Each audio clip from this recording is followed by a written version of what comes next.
Welcome to వైద్యం ఆరోగ్యం. నేను సింధూర. వెన్నెముక సమస్యలు ఎందుకు వస్తాయి? ఎండోస్కోపిక్ స్పైన్ సర్జరీ అంటే ఏంటి? ఎండోస్కోపిక్ స్పైన్ సర్జరీని ఎలాంటి సందర్భాలలో సూచిస్తారు? ఇలా మనకున్న ఎన్నో రకాల సందేహాలను గురించి సవివరంగా తెలియచేయడానికి Renova Century hospitals consultant neuro surgeon doctor Vishnuvardhan గారు ప్రస్తుతం మనతో పాటు స్టూడియోలో ఉన్నారు. వారిని అడిగి మరిన్ని విషయాలు తెలుసుకుందాం. Hello doctor. హలో అండి, నమస్కారం డాక్టర్. ఈ మధ్యకాలంలో మనం చాలా సందర్భాల్లో వింటూ ఉన్నాము, అంటే ఏజ్తో సంబంధం లేకుండా వెన్నెముక సమస్య అనేది ప్రతి ఒక్కరిని వేధిస్తూ ఉంది. అసలు వెన్నెముకకి సంబంధించి ఎందుకు ప్రాబ్లమ్స్ రేజ్ అవుతున్నాయి? ఇప్పుడు వెన్నెముకకు సంబంధించిన మెయిన్ ప్రాబ్లమ్స్ కామన్గా వచ్చేది బ్యాక్ పెయిన్ అంటారు. బ్యాక్ పెయిన్ తోటి ఒక కాలు ఒక లెగ్ రేడియేటింగ్ పెయిన్ అంటారు. దీన్ని షియాటికా అంటాం. సో ఈ పెయిన్ ఎందుకు వస్తుంది అనేది కామన్గా మేము ఇన్వెస్టిగేషన్ చేసి చూస్తే లంబార్ డిస్క్స్ ఉంటాయి యూజువల్గా. ఓకే.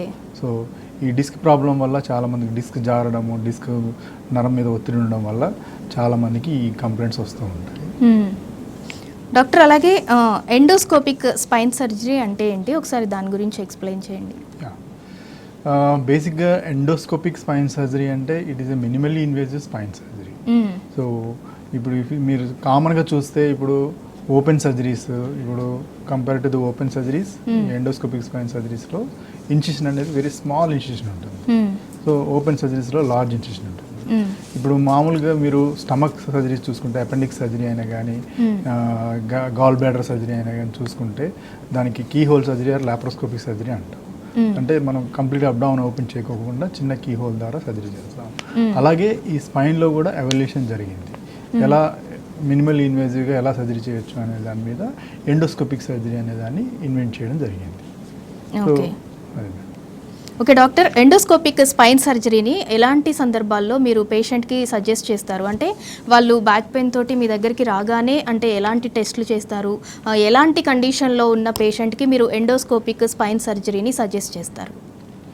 సో ఇట్లా నేను ఇప్పుడు చెప్పిన కంప్లైంట్స్ ఏదైతే ఉందో, బ్యాక్ పెయిన్ అని, రేడియేటింగ్ పెయిన్ అని, కాళ్ళలో తిమ్మిలు రావడము, ఎక్కువ దూరం నడవలేకపోవడము, ఇట్లాంటి పెయిన్, ఇట్లా కాళ్ళలో వీక్నెస్ ఉండడము, ఏదైతే కంప్లైంట్స్ ఉన్నాయో ఈ పేషెంట్స్కి మనం కొన్ని ఇన్వెస్టిగేషన్ చేస్తాం. మేము కామన్గా చేసే investigation MRI investigation.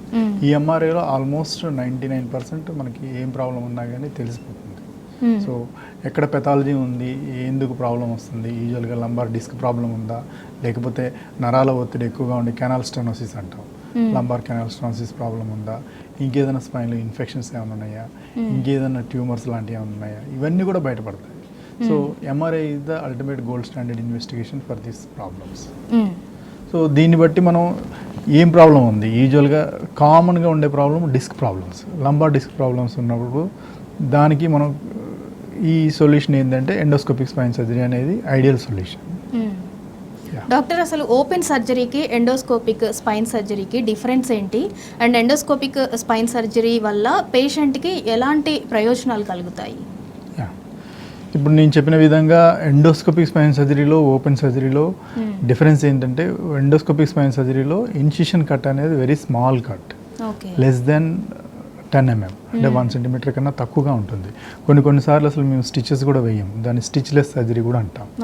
So open సర్జరీలో ఆబ్వియస్గా ఇన్సిషన్ పెద్దగా ఉంటుంది, స్టిచెస్ ఉంటాయి, దాని తర్వాత స్టిచెస్ తీయాలి, మళ్ళీ పేషెంట్ రావాలి, ఇవన్నీ ఉంటాయి. సో ఇదే కాకుండా ఈ ఎండోస్కోపిక్ స్పైన్ సర్జరీలో మనకి మెయిన్గా ఎక్కడ మనం మజిల్ కట్ చేయడం కానీ, లెగమెంట్ కట్ చేయడం కానీ, బోన్ కట్ చేయడం కానీ, బ్లీడింగ్ ఎక్కువ ఉండడం కానీ, ఏదైనా నర్వ్ రూట్స్ని వీటన్నిటిని డిస్టర్బ్ చేయడం కానీ ఇట్లాంటివి ఏమీ ఉండవు. సో పేషెంట్కి పోస్ట్ ఆపరేటివ్గా పెయిన్ తక్కువగా ఉంటుంది, మార్బిడిటీ అనేది తక్కువగా ఉంటుంది, హాస్పిటల్ స్టే అనేది తక్కువగా ఉంటుంది, ఇవన్నీ అడ్వాంటేజెస్ ఉంటాయి. అండ్ డాక్టర్, అలాగే ఎండోస్కోపిక్ స్పైన్ సర్జరీకి ఏజ్ లిమిట్ అనేది ఏమైనా ఉంటుందా? బేసికలీ ఎండోస్కోపిక్ స్పైన్ సర్జరీకి ఏజ్ లిమిట్ అనేది ఏది లేదమ్మా, ఎప్పుడన్నా ఎవరికైనా కానీ చేయొచ్చు. యూజువల్గా ఈ స్పైన్ డిస్క్ ప్రాబ్లమ్స్ వచ్చేటి కొంతమందికి యంగ్ ఏజ్లో కూడా వస్తుంటాయి. యంగ్ ఏజ్లో ఇంకా ఐడియల్గా ఉంటుంది వాళ్ళకి, ఎందుకంటే మార్బిడిటీ తక్కువగా ఉంటుంది, ఇన్సిషన్ మార్క్స్ ఉండవు, సో కాస్మెటికల్గా బాగుంటుంది, వాళ్ళకి రికవరీ కూడా ఫాస్ట్గా ఉంటుంది, మళ్ళీ బ్యాక్ టు వర్క్ తొందరగా వెళ్ళొచ్చు. ఓకే. అండ్ ఇంకొకటి డాక్టర్, ఎండోస్కోపిక్ స్పైన్ సర్జరీ అనేది మీరు అంటే ప్రతి పేషెంట్కి ట్రీట్ చేసేటప్పుడు పేషెంట్ టు పేషెంట్ మీకు ఏమన్నా సర్జరీ చేసేటప్పుడు కాంప్లికేటెడ్ అనిపిస్తుందా? అంటే ఇప్పుడు ఇందాక మనం మాట్లాడుకున్నట్టు ఎంగేజ్ పీపుల్ వాళ్ళకి కూడా కొంతమందికి మీరు ట్రీట్మెంట్ చేస్తూ ఉంటారు. సో వాళ్ళకి ట్రీట్మెంట్ చేసేటప్పుడు అండ్ అలాగే ఏజ్ పైబడిన వాళ్ళకి మీరు సర్జరీ చేసేటప్పుడు ఏమన్నా మీకు కాంప్లికేటెడ్ అనిపిస్తుందా ఏజ్ ఫ్యాక్టర్ వల్ల especially? So endoscopic spine surgery especially compare to the open surgeries, ఎవరైతే కాంప్లికేటెడ్ పేషెంట్స్ ఎవరైతే ఉంటారో అంటే ఎల్డర్లీ పేషెంట్స్, మార్బిడిటీ ఎక్కువగా ఉన్న పేషెంట్స్, అంటే కోమార్బిడిటీస్ అంటాం, ఏదైనా బీపీ అన్కంట్రోల్డ్గా ఉన్న వాళ్ళకి, షుగర్ అన్కంట్రోల్డ్గా ఉన్న వాళ్ళకి, కార్డియాక్ రిస్క్ ఎక్కువగా ఉన్న వాళ్ళకి, ఒబేసిటీ ఉన్న వాళ్ళకి, ఇట్లా ఎవరికైతే ఎనస్థీషియా ఇవ్వడం కష్టంగా ఉన్నదో అట్లాంటి వాళ్ళకి కూడా ఈ ఎండోస్కోపిక్ స్పైన్ సర్జరీ అనేది చాలా ఐడియల్గా ఉంటుంది. ఓకే. సో మాకు ఎండోస్కోపిక్ స్పైన్ సర్జరీ వల్ల ఈ పేషెంట్స్కే ఇంకా అడ్వాంటేజ్ ఉంటుందిలే, కానీ అట్లాంటి పేషెంట్స్కి చేయడం వల్ల మనం ఇబ్బందులు అనేటివి ఏమీ ఉండవు. ఓకే. అంటే ఇంకా ముందు జాగ్రత్తగా అసలు బ్యాక్ ఏక్ అనేది రాకూడదు, వెన్నెముకకి సంబంధించిన ప్రాబ్లమ్స్ అనేవి ఫర్దర్గా మనకి రాకూడదు అని అంటే మన చేతిలో ఉన్న పని food habit doctor especially. So food diet ద్వారా ఏమన్నా మనం కంట్రోల్ చేసుకోవచ్చా? అంటే ఎస్పెషల్లీ మన డైట్లో ఇది ఉంటే ఫ్యూచర్లో మనకి ఈ బ్యాక్ పెయిన్కి సంబంధించినవి, స్పైన్కి సంబంధించినవి ఎలాంటి ప్రాబ్లమ్స్ కూడా రావు అనేది అలాంటిది ఏమైనా ఉందా? యా, అంటే బేసికల్లీ మనకి బ్యాక్ పెయిన్ ప్రాబ్లం వచ్చేది, నెక్ పెయిన్ ప్రాబ్లం వచ్చేది యూజువల్గా మన కర్వేచర్ ఆఫ్ ద స్పైన్. ఎప్పుడైతే కర్వేచర్ ఆఫ్ ద స్పైన్ అనేది అబ్నార్మల్గా ఉంటుందో, దాన్ని ఎప్పుడైతే డిస్టర్బ్ అవుతుందో అప్పుడు ఆ బోన్స్ మధ్యలో ఉండే డిస్క్స్ అంటాం, అవి షాక్ అబ్జార్బర్స్ లాగా పనిచేస్తూ ఉంటాయి. మనకి flexion, extension, rotation of the spine వీటన్నిటికీ ఉపయోగపడుతూ ఉంటాయి. అవి వాటి మీద ప్రెజర్ పడి డిస్క్ ప్రాబ్లమ్స్, డిస్క్ మీద ఎక్కువ ప్రెజర్ పడి డిస్క్ బల్జ్ వచ్చి అది నెర్వ్ రూట్ మీద కంప్రెషన్ వల్ల పెయిన్ వస్తూ ఉంటుంది. సో వీటన్నిటికీ మూల కారణం మెయిన్గా ఈ కర్వేచర్ అన్నట్టు. ఈ కర్వేచర్ ఎప్పుడు దెబ్బతింటుందంటే ఎప్పుడైతే స్పైన్కి సపోర్ట్ చేసే మజిల్స్ వీక్ ఉన్నప్పుడు, అంటే దానికి ల్యాక్ ఆఫ్ ఎక్సర్సైజ్, ఎప్పుడైతే మజిల్ స్ట్రెంత్ ఉండదో, ల్యాక్ ఆఫ్ ఎక్సర్సైజ్ ఉంటుందో, అండ్ ఇవన్నీ ఎందుకంటే మన నెక్స్ట్ ఇంకా ఫుడ్ హ్యాబిట్స్ అన్కంట్రోల్డ్, అంటే ఫుడ్ మీద కంట్రోల్ లేకపోవడము, ఎక్కువ జంక్ ఫుడ్స్ తినడం, వీటన్నిటి వల్ల ఒబేసిటీ రావడము, వీటి వల్ల ఇంకా స్పైన్ మీద ఇంకా ఒత్తిడి పడడము, లార్డోసిస్ అనేది పోవడము, ఇట్లాంటివన్నీ ఉంటాయి. సో ఇవన్నీ మూల కారణాలు. ఇవన్నీ అంటే ఇవన్నీ విషియస్ సైకిల్స్, ఒకదానికొకటి ఇంటర్ రిలేటెడ్గా ఉంటాయి problems. Doctor, endoscopic spine surgery అయిన తర్వాత 100% మంచి రిజల్ట్స్, సక్సెస్ రేట్ రావాలి అని అంటే బిఫోర్ అండ్ ఆఫ్టర్ పేషెంట్ ఎలాంటి జాగ్రత్తలు తీసుకోవాలి? యా, యూజువల్గా ఎండోస్కోపిక్ స్పైన్ సర్జరీస్ మనకి డే కేర్ సర్జరీస్ అమ్మ. ఇప్పుడు మార్నింగ్ సర్జరీ చేసామంటే evening పంపించేస్తాం.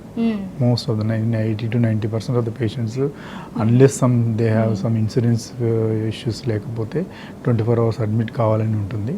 Otherwise we will discharge on the day of surgery only.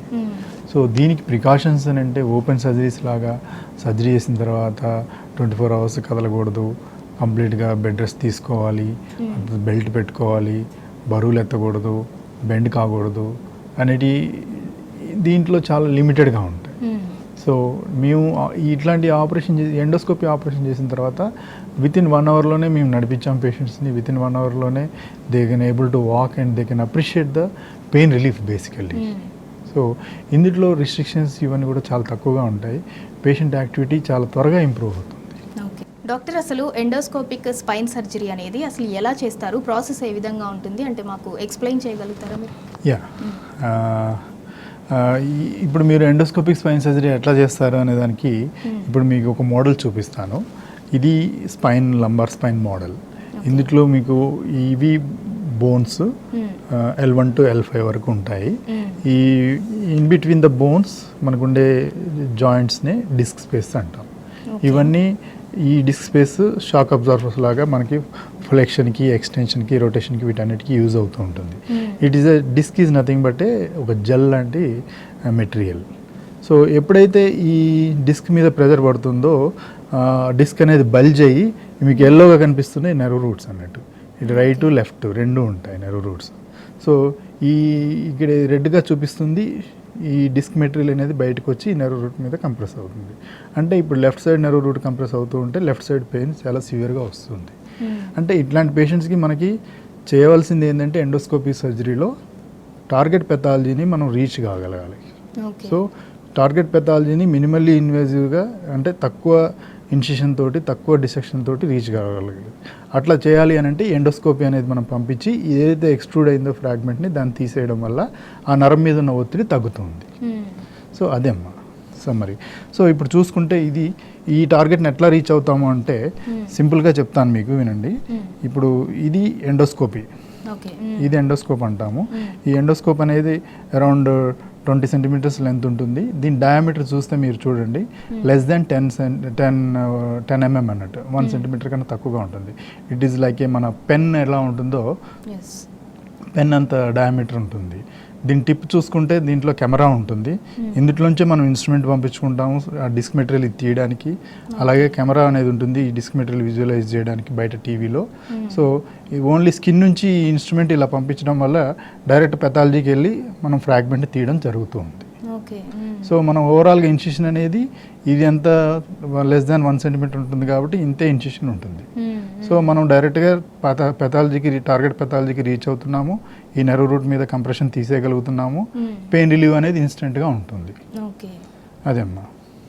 Okay doctor, అంటే మార్కెట్లో ఎన్నో హాస్పిటల్స్ ఉన్నాయి. రెనోవా సెంచరీ హాస్పిటల్ యొక్క స్పెషాలిటీ ఏంటి? ఎందుకు వెన్నెముక సమస్యతోటి పేషెంట్స్ ఎవరైనా బాధపడుతున్నట్లయితే రెనోవా హాస్పిటల్స్కే ఎందుకు రావాలి అని అంటారు? ఇప్పుడు మా దగ్గర రెనోవా హాస్పిటల్లో it is a well established neuro sciences అనేది వెల్ ఎస్టాబ్లిష్డ్ డిపార్ట్మెంట్ అమ్మ. మా దగ్గర అన్ని డిపార్ట్మెంట్స్ న్యూరాలజీకి సంబంధించినవి అందరు డాక్టర్స్ ఉన్నారు. మా దగ్గర అన్ని ఎక్విప్మెంట్స్ ఉన్నాయి. We have an higher and operation theatre suite అనేది with microscope, advanced microscope, equipment, instruments అన్నీ ఉన్నాయి. సో మా దగ్గర అన్నీ చేస్తున్నాం సర్జరీస్ అన్నీ. ఓకే డాక్టర్, అంటే ఆక్యుపేషన్ వైజ్గా చూసుకున్నట్లయితే కొంతమంది ఎక్కువ ఇప్పుడు టెకీస్ ఎక్కువగా గంటల తరబడి సిస్టమ్ దగ్గర, ల్యాప్టాప్స్ దగ్గర గంటల తరబడి కూర్చునే ఉంటారు. సో వాళ్ళలో కూడా వెన్నెముక సమస్యస్ వచ్చే ఛాన్సెస్ ఎంత మేర ఉన్నాయి అని అంటారు? అంటే ఇది ఇందాక చెప్పాను కదమ్మా, బ్యాక్ పెయిన్ ఎందుకు వస్తుంది అనే దానికి కారణం ఈ డిస్క్ మధ్యలో ఉండే ఈ బోన్స్ మధ్యలో ఉండే డిస్క్ ఏదైతే ఉందో దీని మీద ప్రెజర్ పడడం వల్ల వస్తుంది. ఈ ప్రెజర్ అనేది ఎందుకు పడుతుంది అంటే ప్రొలాంగ్డ్ సిట్టింగ్ వల్ల ఏమవుతుంది, మూమెంట్స్ ఎక్కువ లేకపోవడం వల్ల ఈ జాయింట్స్ మీద ప్రెజర్ పడడం వల్ల ఆ డిస్క్ అనేది బయటకు వచ్చి నెర్వ్ రూట్ మీద పెయిన్ రావడం వల్ల పెయిన్ వస్తుంది. ఇంకోటి weight liftings, heavy weight lifting కూడా one of the reason. And acute bending, forward bending, ఇట్లాంటివి కూడా కొన్నిసార్లు అగ్రవేట్ చేస్తూ ఉంది. ఇట్లాంటి డిస్క్ బల్జ్ రావడానికి, నెర్వ్ రూట్ మీద పెయిన్ రావడానికి ఇట్లాంటివన్నీ ఉంటాయి. ఇప్పుడు మనం మాట్లాడినట్టు అంటే ఆక్యుపేషన్ కూడా ఒక రకమైన రీజనే వెన్నెముక సమస్యలు రావడానికి. సో అది రాకుండా ఉండాలి అంటే ప్రికాషన్గా మనం ఏం చేయొచ్చు అంటారు? లైక్ ఇప్పుడు మనం వెయిట్ లిఫ్టింగ్ అని అన్నాము, వెయిట్ లిఫ్టింగ్ లేకపోతే గంటల తరబడి సిస్టమ్స్ దగ్గర కూర్చోవడము, ఇట్లా it is nothing but life style modification.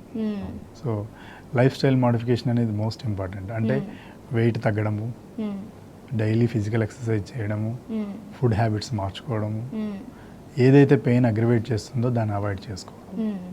So ఇవన్నీ పాటిస్తే డెఫినెట్గా వీటన్నిటిని రూల్ అవుట్ చేసుకోవచ్చు.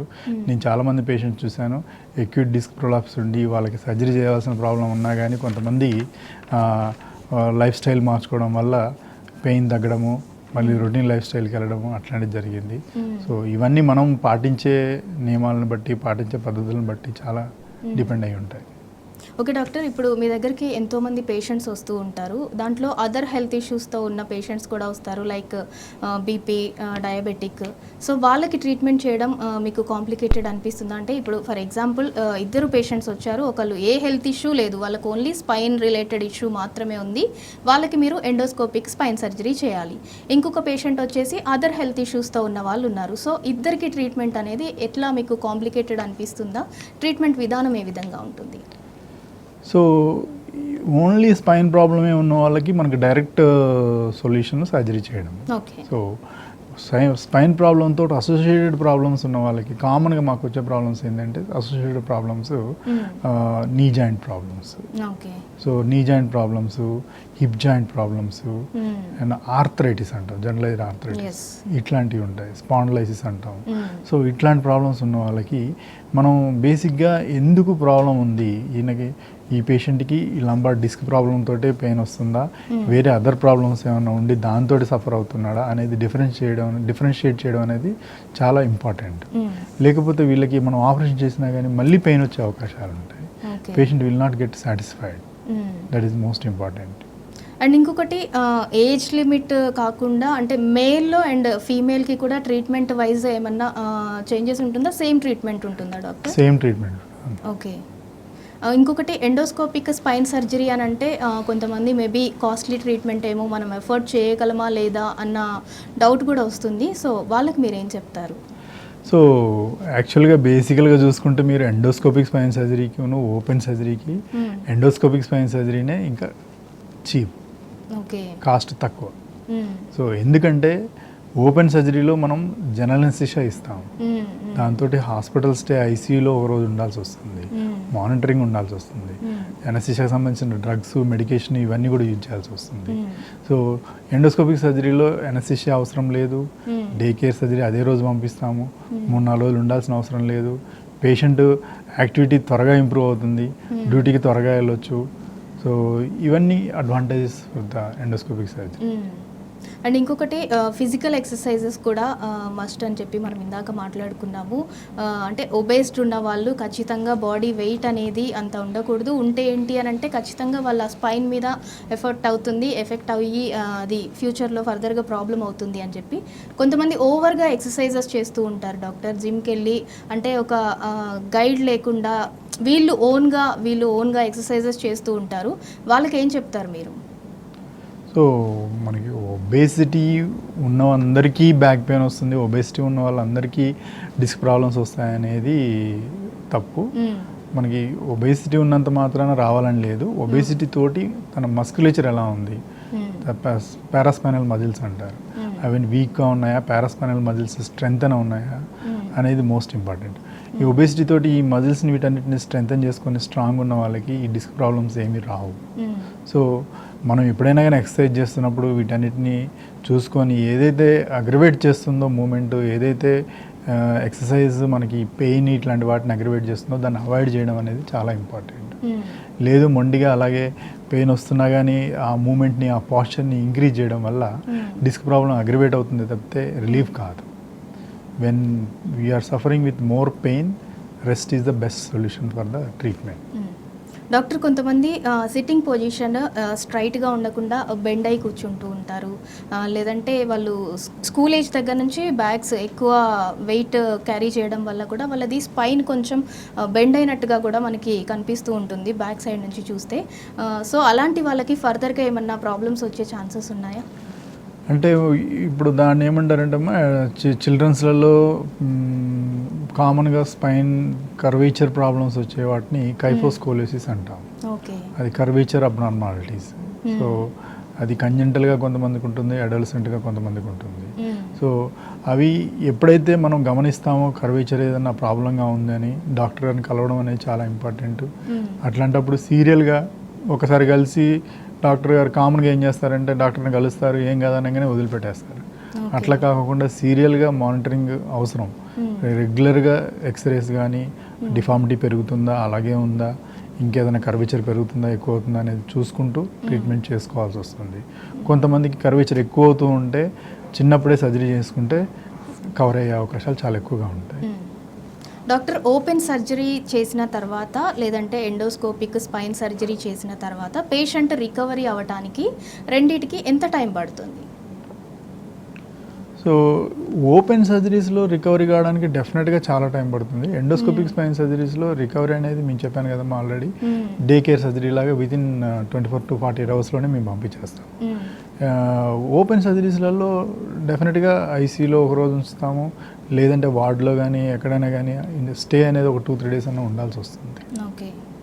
అండ్ అలాగే రెనోవా హాస్పిటల్స్లో డాక్టర్ ఎండోస్కోపిక్ సర్జరీ అనేది ఓన్లీ స్పైన్కి మాత్రమే ఉందా, ఇంకా దేనికైనా చేస్తారా? మేము ఎండోస్కోపిక్ సర్జరీ అనేది స్పైన్కే కాకుండా బ్రెయిన్లో కూడా చేస్తాం.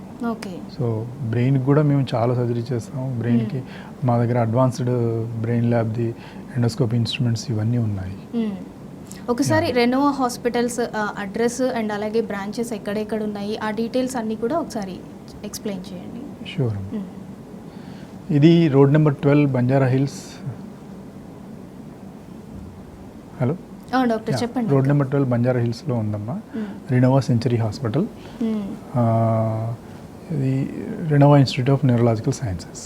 ఓకే డాక్టర్, అంటే పేషెంట్ రాగానే ఏదైనా ప్రాబ్లం ఉంది అని చెప్పి రెనోవా హాస్పిటల్స్కి రాగానే ఫస్ట్ వాళ్ళ హిస్టరీ అంటే హిస్టరీ మొత్తం వింటారా, టెస్ట్ బేస్ వాళ్ళకి ట్రీట్మెంట్ చేస్తారా, ఏంటి ప్రాసెస్ ఏ విధంగా ఉంటుంది?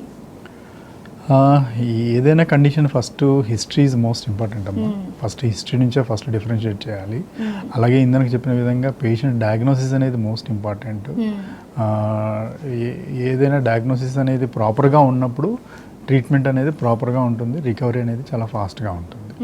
సో ఎప్పుడైతే ట్రీట్మెంట్ బయాస్ అవుతుందో, అంటే ప్రాబ్లం మనం కరెక్ట్గా డయాగ్నోస్ చేయలేకపోతామో అప్పుడు చాలా కష్టంగా ఉంటుంది. అండ్ డాక్టర్, వెన్నెముక సమస్యకి శాశ్వతంగా పరిష్కారం చూపాలి అని అంటే మీరేం చెప్తారు?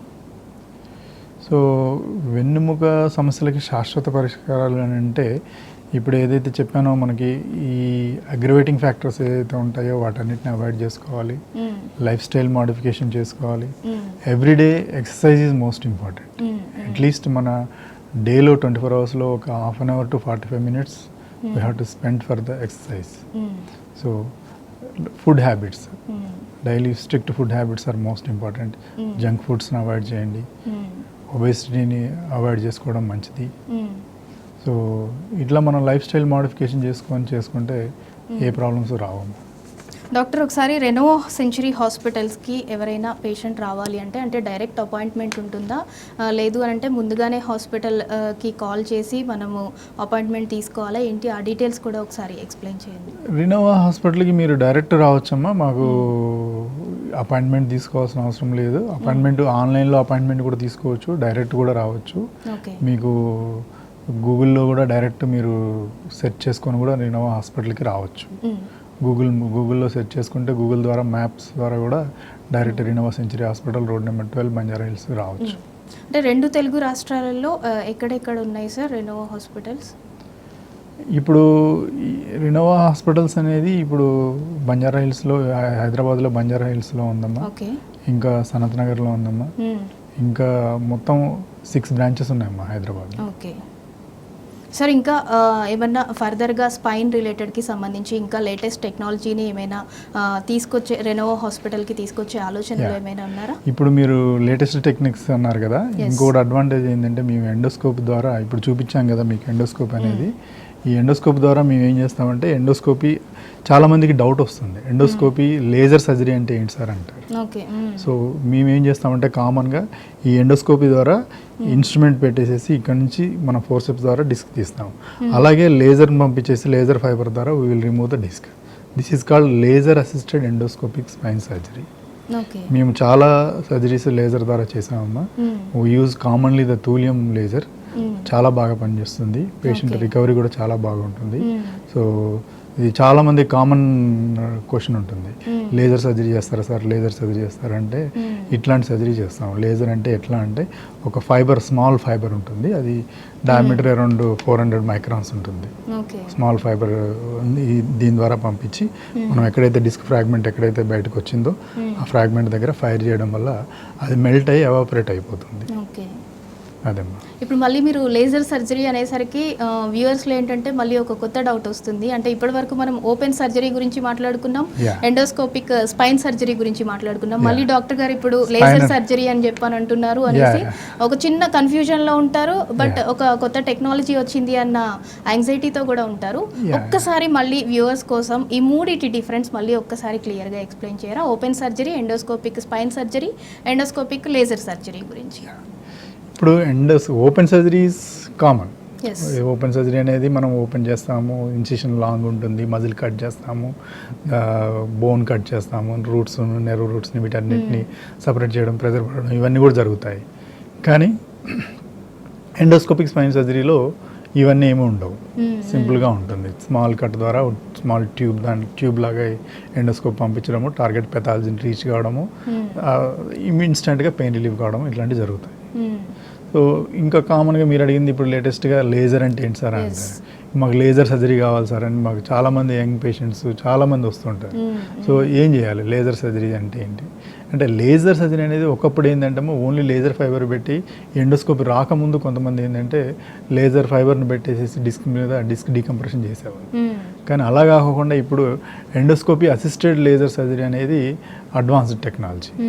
దీని ద్వారా ఏంటంటే ఇంకా మనం పెథాలజీని డైరెక్ట్ విజువలైజ్ చేసుకుంటూ ఎక్కడ పెథాలజీ ఉందో దాన్ని ఫైర్ చేయడం వల్ల ఆ డీకంప్రెషన్ అనేది అడిక్వేట్గా జరుగుతుంది, పెయిన్ రిలీవ్ అనేది ఇమ్మీడియట్గా ఉంటుంది. ఓకే సార్, అలాగే లేజర్ సర్జరీ యొక్క ప్రైస్ ఏ విధంగా ఉంటుంది అంటే, ఇందాక మనం ఓపెన్ సర్జరీతో కంపేర్ చేస్తే యాక్చువల్గా ఎండోస్కోపిక్ స్పైన్కే చాలా తక్కువ కాస్ట్ అవుతుంది అని చెప్పి మీరు ఇందాక చెప్పడం జరిగింది. మరి లేజర్కి ఎలా ఉంటుంది?